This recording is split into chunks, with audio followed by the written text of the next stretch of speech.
Mots parleurs, saison 2, épisode 6.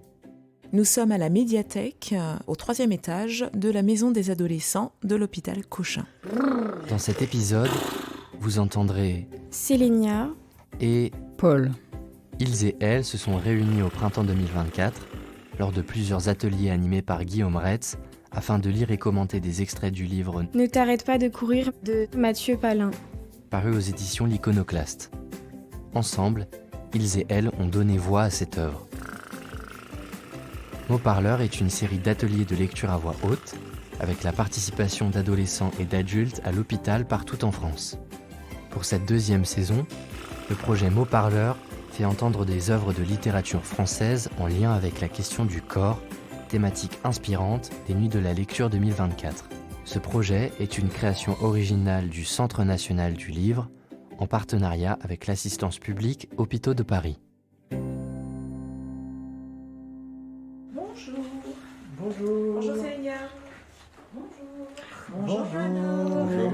Enchantée, Anna, éducatrice. Bonjour Paul.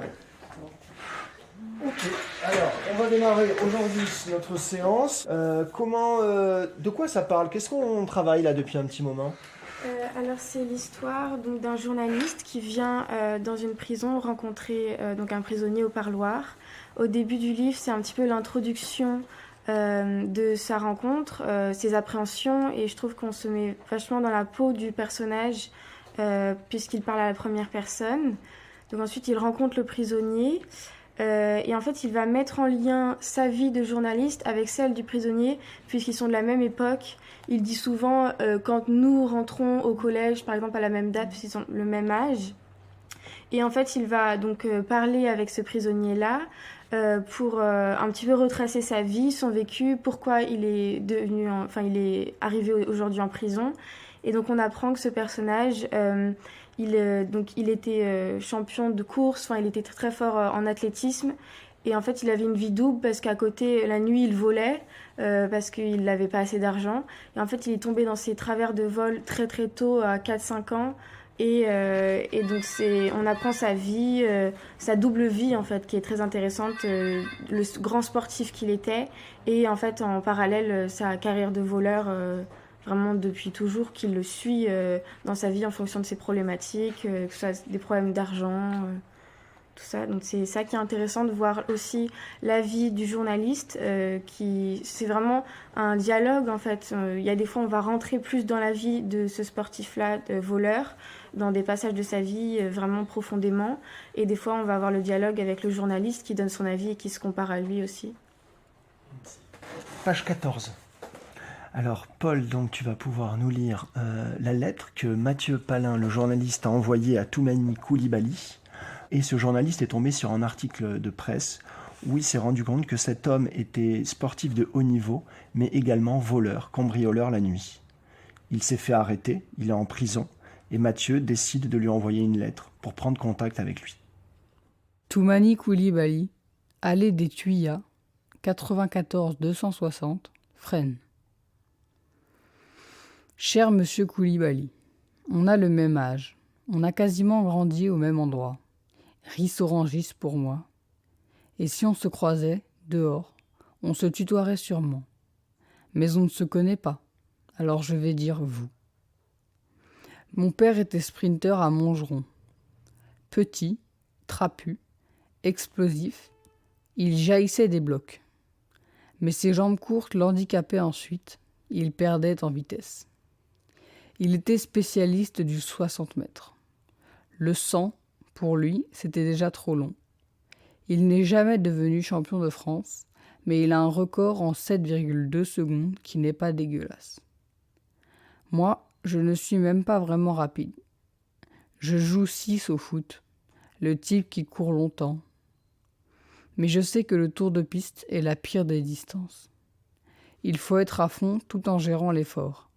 Rester en fréquence, mais ne pas s'asphyxier. Accepter le lactique sans tétaniser.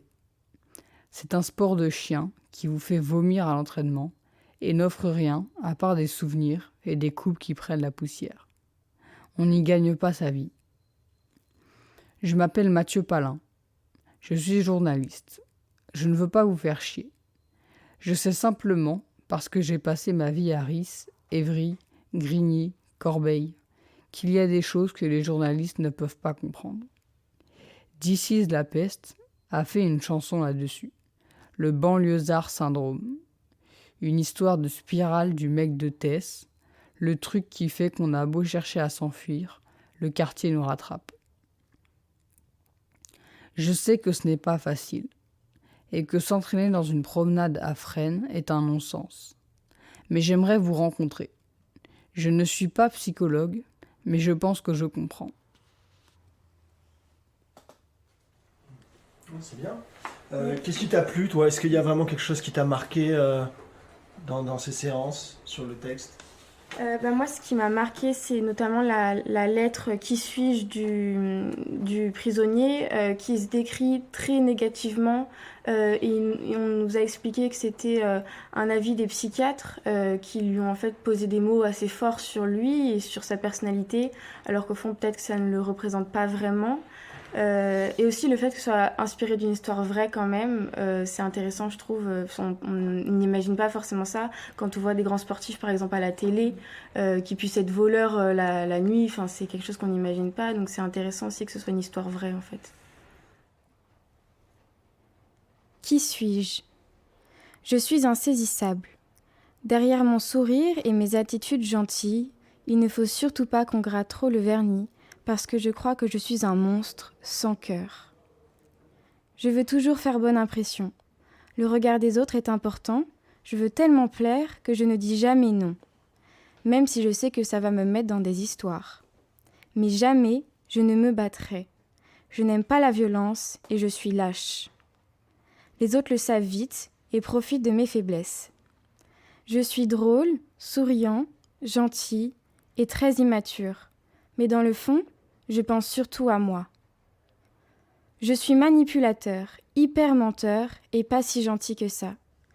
Il est difficile de me faire confiance, je ne suis pas si fiable. En fait, j'ai un aspect positif en apparence, mais assez négatif derrière. J'aime avoir un ascendant sur les autres, même si je suis quelqu'un de solitaire, qui n'a besoin de personne et déteste demander de l'aide. Je ne m'intéresse aux autres que si c'est bon pour moi. J'abuse souvent de la culpabilisation avec mon entourage, ce qui fait de moi quelqu'un de narcissique. Qui suis-je ? Je ne sais pas trop, à part que je suis un voleur avec des pulsions incontrôlables. Je suis menteur et manipulateur, mais derrière tout ça, je suis très timide. Je détruis tout ce que je construis. Au fond de moi, je rêve et j'ai envie de réussir, mais je me rends compte trop tard que je n'y arriverai pas. J'aime mes enfants et je veux devenir meilleure pour moi, pour eux et le monde entier. Qu'est-ce que tu as aimé, toi, dans le livre? Qu'est-ce que tu en retiens de cet atelier et de ce livre? Déjà, cet atelier, il était pas mal fait, je trouve, parce qu'on a appris à bien lire et bien porter notre voix. Moi, j'ai l'impression que j'ai fait quelques petits progrès. Voilà. Moi, ce qui m'a marqué, c'est vraiment le passage avec le premier vol, entre guillemets, de Toumani, avec sa mère qui prend un bonbon et qui ne le paye pas. Pourquoi ça t'a marqué? Parce que Toumani le dit bien. À ce moment-là, il a eu honte pour sa mère, pour le fait d'avoir volé, en fait. Et du coup, on voit bien que pour lui, voler, c'est pas que prendre quelque chose à quelqu'un, c'est aussi le fait d'avoir honte derrière. Et en fait, là, du coup, c'est sa mère qui a pris pour lui la honte, qui a pris le déshonneur pour lui. Et du coup, il a voulu se rattraper en rattrapant l'honneur de sa mère pour devenir un voleur, mais que ce soit lui qui vole à la place, en fait. Donc ça m'a marqué. D'accord. Peut-être d'ailleurs qu'on peut passer à la lecture de ce passage dans la foulée, si tu te sens. Mais... Alors ce passage, on l'avait noté. Il est page 40. Ah, 40, ouais, je suis loin. Il a 4 ans, peut-être 5, quand sa mère l'emmène chez Eudé pour faire le plein de savon de Marseille. Dans les rayons, Toumani attrape un paquet de bonbons. « Repose ça, j'ai pas l'argent », dit sa mère. Il insiste, se roule par terre. « J'ai pas assez, la prochaine fois. » Toumani se met à hurler, s'attirant l'attention des clients. Mina le toise. Elle envisage de lui mettre une fessée déculottée devant tout le monde, mais à la place, elle fait quelque chose dont Toumani garde un souvenir photographique 25 ans plus tard. Elle éventre le paquet, lui met un bonbon dans la bouche et abandonne le reste en rayon.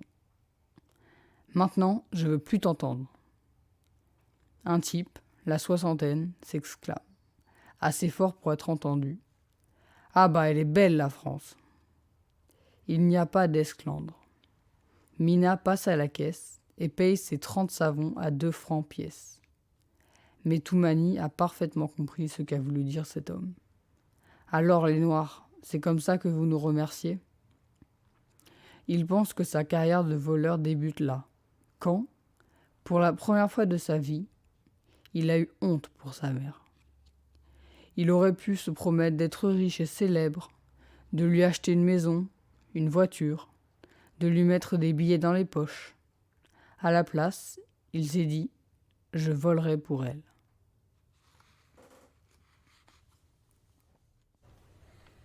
Voilà, vous allez jusqu'à la page 20, au moins déjà ça. Ça fait 1, 2, 3, 4, 4 et demi. Je sais pas, on va essayer, je sais pas, ça peut être long. On va essayer déjà... Jusque-là, quoi. Le mieux, ça serait ça, voilà. J'ai pensé à Will Hunting, donc jusque-là, ça serait top. Mais il faut voir. On le fait une fois et on voit si c'est trop bien. Salut Mathieu, c'est Toumani. Il m'a fallu un moment. Toumani Coulibaly ? Il répondit immédiatement. Oui, c'est bien moi, le sprinter. Vous avez reçu ma lettre ? Je suis à l'étranger avec très peu de réseau. Seriez-vous d'accord pour se voir ? Je ne sais pas pourquoi, je l'imaginais dehors. Oui, très bien reçu. Je l'ai conservé. Je ne suis plus à Fresnes, mais toujours incarcéré à Réau. On peut reprendre contact à votre retour, pas de souci. À Réau ? Oui.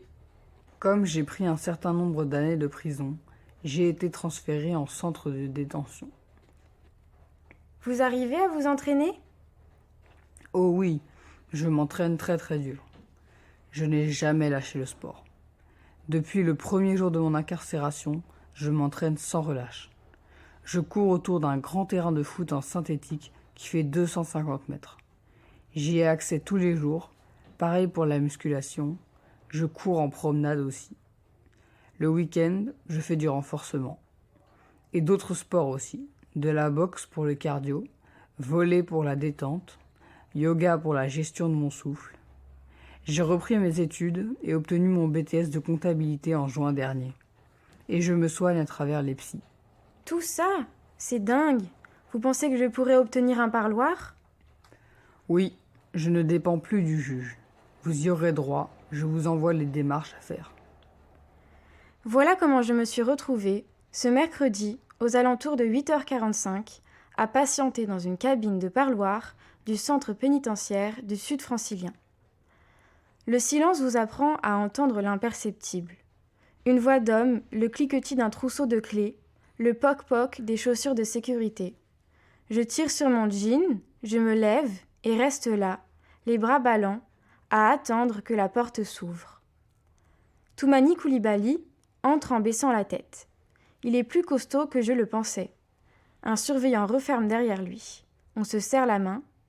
Il sourit. Merci pour votre lettre. Je la relis souvent. Pourquoi m'avoir répondu 1 an après ? Je demande. Je vous avais écrit bien avant, mais vous m'aviez pas répondu. C'était un texto qui disait « Merci pour la lettre », un truc comme ça. J'avais pas mis mon nom, vous avez pas dû comprendre que ça venait de moi. Je n'ai aucun souvenir d'un tel message. Comment ça va ? Très bien. Les jours passent vite, je subis pas du tout ma peine.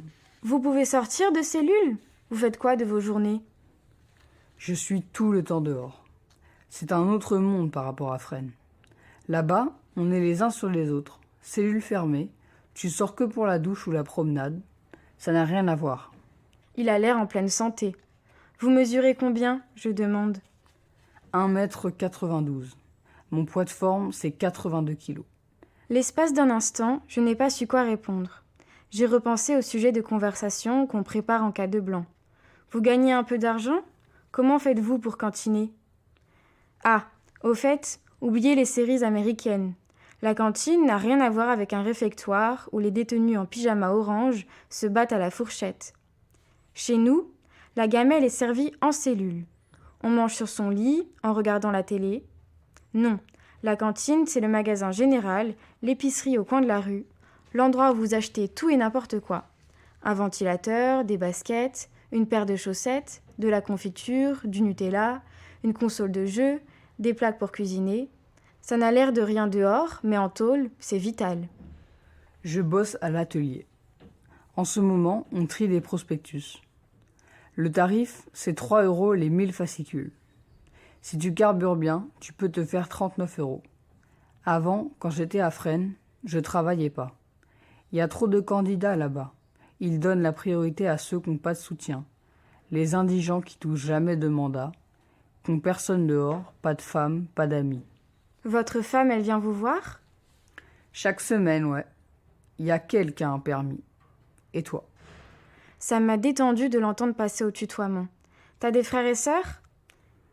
Il sourit à nouveau. On est 18 chez nous. Famille malienne. J'ai 2 mères. 17 frères et sœurs. Alors, on va tout de suite passer donc à une lettre qu'a écrit Toumani Coulibaly donc pendant qu'il était en prison. C'est une lettre qui s'intitule « Pourquoi l'athlétisme ?» et il explique donc son amour. Enfin, je ne vais pas en dire plus. Paul, je te laisse la lire. Pourquoi l'athlétisme ? Généralement, les gens suivent la passion d'une idole ou d'un parent, un frère ou une sœur. Ce n'est pas mon cas. En CE1, mon maître a remarqué que j'étais heureux, épanoui dans les créneaux de sport, comme si je basculais dans un monde virtuel. J'étais, d'après lui, fait pour m'adapter à n'importe quel sport, en particulier la course à pied et le saut en longueur. Il en a parlé à ma mère, qui a refusé de m'inscrire. Selon elle, j'avais un petit cœur et il ne fallait pas l'user. Pourtant, je courais vite. Dans le quartier, tout le monde savait que j'étais imbattable. Bien sûr, j'ai connu la prison avant le sport, et j'aurais dû me calmer. Mais ce sport, qui est si noble, pratiqué depuis l'Antiquité gréco-romaine, ne m'a pas permis de chasser les vieux démons qui étaient en moi. Les entraînements étaient durs, et j'aimais ça, mais financièrement, c'était intenable. Ma vie est parsemée de signes. J'ai mis du temps à les comprendre. Aujourd'hui, la course évite que la prison me ronge, qu'elle me transforme en vrai taulard. Elle me donne du sens, une direction à suivre. Chaque foulée que je fais me rapproche de la sortie. C'est mon oxygène, mon espace de liberté. Donc Paul, là, tu viens de nous lire une autre lettre de Toumani. Il en a écrit plusieurs à Mathieu durant son incarcération. Et malheureusement, ça va déplaire à certaines personnes, cet échange. Notamment à la psychologue de Toumani, la psychologue qui travaille et qui le voit en prison. Et ça va déplaire aussi à la directrice de la prison qui va se demander pourquoi un journaliste vient régulièrement et a la peur peut-être que Toumani dévoile des choses sur sa prison. Donc elle va plutôt être réticente à sa venue et elle va annoncer quelque chose d'ailleurs de difficile qu'on va voir et pour Mathieu. Est-ce que peut-être que tu peux nous le lire, Michel ? Et donc c'est en page, que je revienne dessus, page 248.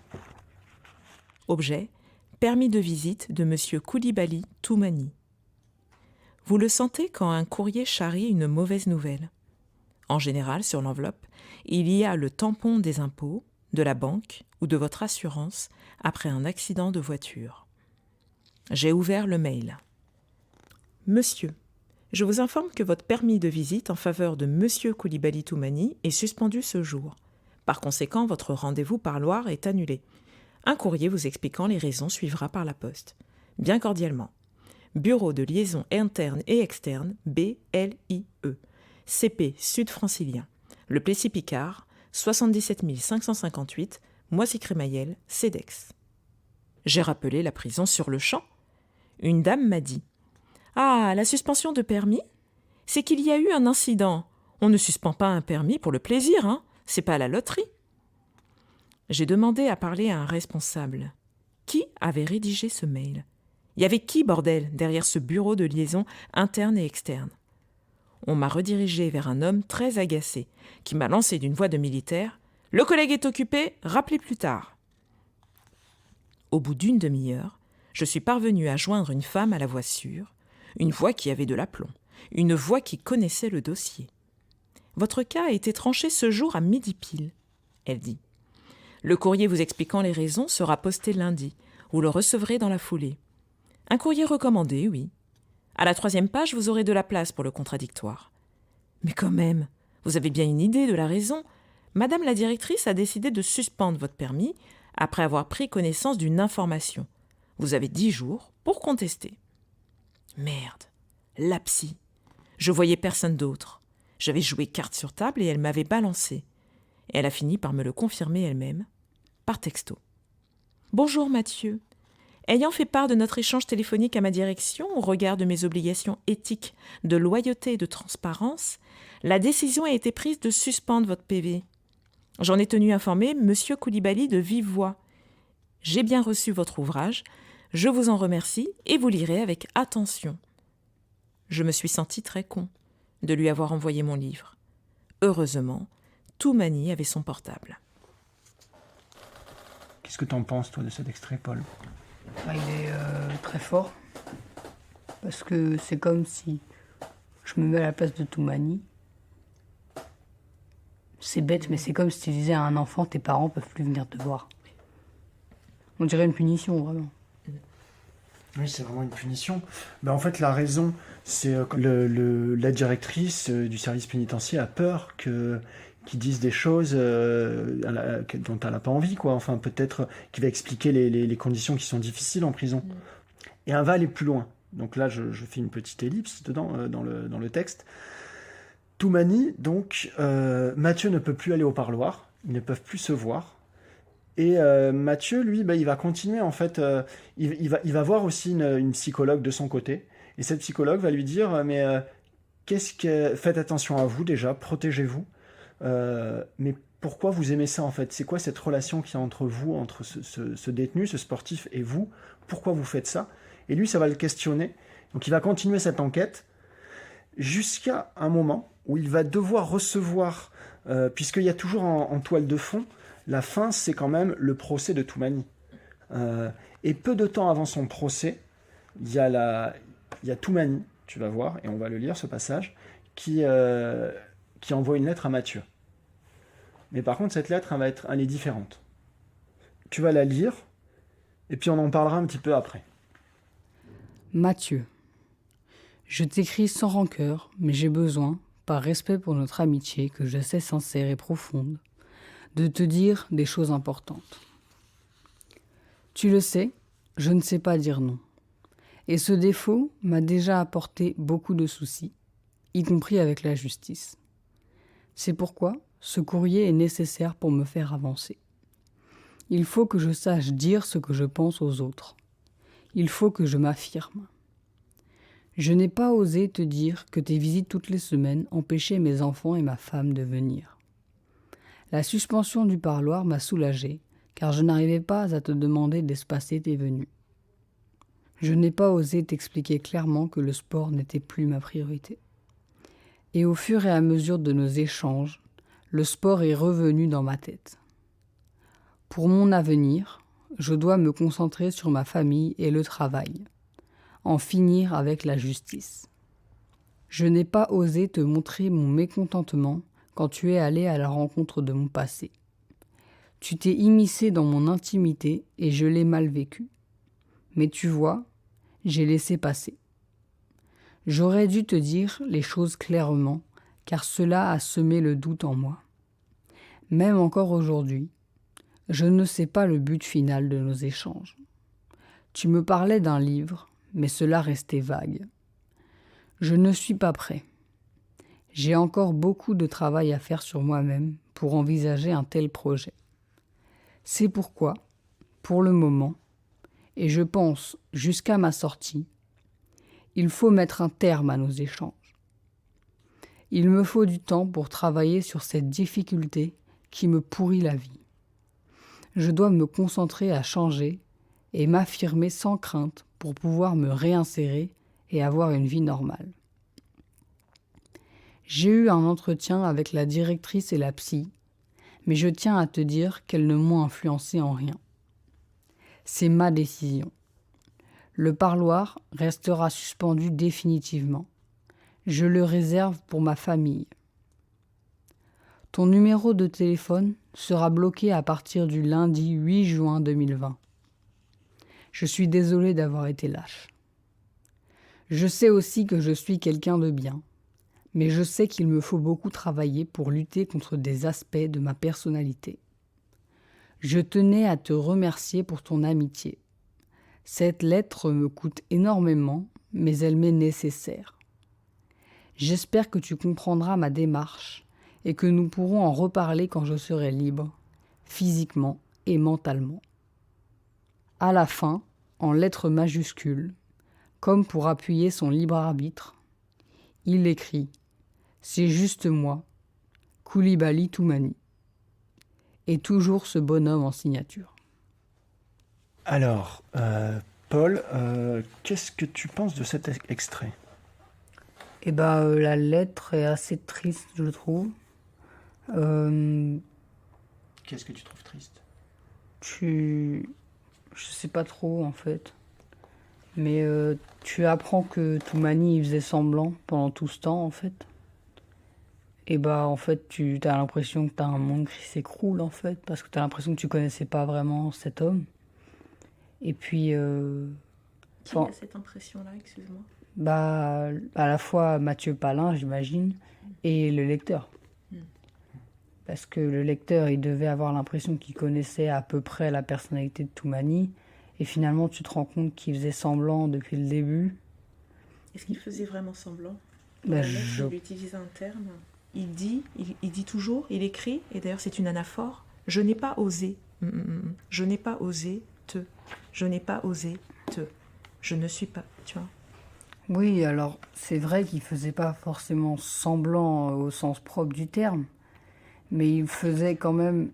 Enfin, il a bien dit « je n'ai pas osé te le dire », mais personnellement, je trouve qu'il a quand même fait semblant que ça le dérangeait pas du tout que Mathieu vienne, alors qu'en vérité, ça l'empêchait de voir sa femme et ses enfants. Oui. Donc, mais dans d'autres passages qu'on avait lus précédemment, tu te souviens, il disait que quelle était une de ses difficultés personnelles, Toumani ? Oui. Quelle était sa difficulté personnelle ? Oui, sa difficulté personnelle, c'est qu'il ne sait pas dire non. Mais je trouve que pour faire croire à Mathieu parce qu'il n'osait pas, pour le faire croire, il a fait semblant que ça le dérangeait pas. Du coup, j'ai eu un peu l'impression de ne plus connaître cet homme, du coup. Alors, ça mérite débat. Justement, je vais contextualiser un petit peu. C'est que cette lettre, comme je l'ai dit juste avant, la directrice elle a peur donc qu'ils disent des choses, le journaliste. Donc, elle a suspendu le parloir. Et à la suite de ça, ce qu'elle a fait, c'est qu'elle a appris aussi qu'ils échangeaient entre eux via le téléphone. Et donc, elle a mis sur écoute toutes leurs discussions, toutes leurs conversations. Et en fait, pour arrêter qu'ils se fréquentent, c'est elle qui l'a forcé, Toumani, à écrire cette lettre.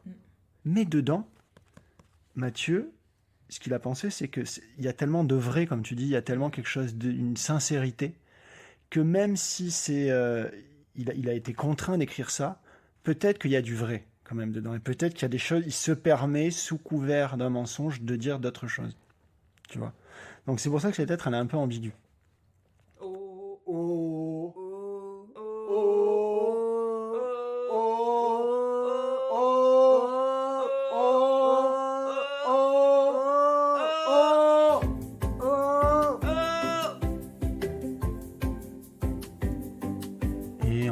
termine donc cet atelier de lecture à voix haute. Merci Paul, merci Sélénia, merci Michel, merci Johanna. Et puis aux participants donc, qui n'ont pas pu être là aujourd'hui, il y avait Eva et Léa qui étaient avec nous aussi. J'espère que ça vous a donné envie de lire davantage, de lire plus. Quoi de mieux que de se retrouver avec un livre entre les mains. Merci.